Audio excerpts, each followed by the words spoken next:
Hello everyone, very good morning. కొన్నిసార్లు చిన్న మాట అయి ఉండొచ్చు, ఒక్క మాట అయి ఉండొచ్చు. మన చెవిన పడినప్పుడు, మనకు చెప్పాలి అని చెప్పినా, ఎవరో మాట్లాడుకుంటున్నప్పుడు మనం విన్నా మన థాట్ ప్రాసెస్ని, మన లైఫ్ని చాలా చేంజ్ చేస్తుందన్నమాట. అలా నేను విన్న ఒక మాట నాకు హెల్ప్ అయ్యింది. సో ఎవరికైనా ఉపయోగపడుతుందేమో అనే ఉద్దేశంతో నేను ఇప్పుడు షేర్ చేద్దాం అనుకుంటున్నాను. ఏదైనా సరే పని చేసి సక్సెస్ అవ్వకుండా ప్రయత్నిస్తూనే ఉన్నప్పుడు, ఓడిపోతూనే ఉన్నప్పుడు గివప్ చేసేస్తాం అన్నమాట. చాలా పెయిన్ఫుల్గా ఉంది నాకు, నేను ఇంకా చెయ్యలేను, ఇది నాతో అవ్వదు అని వదిలేస్తూ ఉంటాం అన్నమాట.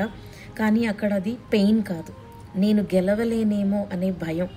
సో ఆ భయాన్ని పక్కన పెట్టి ఇంకొద్దిగా ప్రయత్నిస్తే మనం అనుకున్న దాన్ని మనం అచీవ్ అవ్వగలుగుతాము. సో నీది భయం మాత్రమే, పెయిన్ కాదు. Have an amazing day, keep smiling.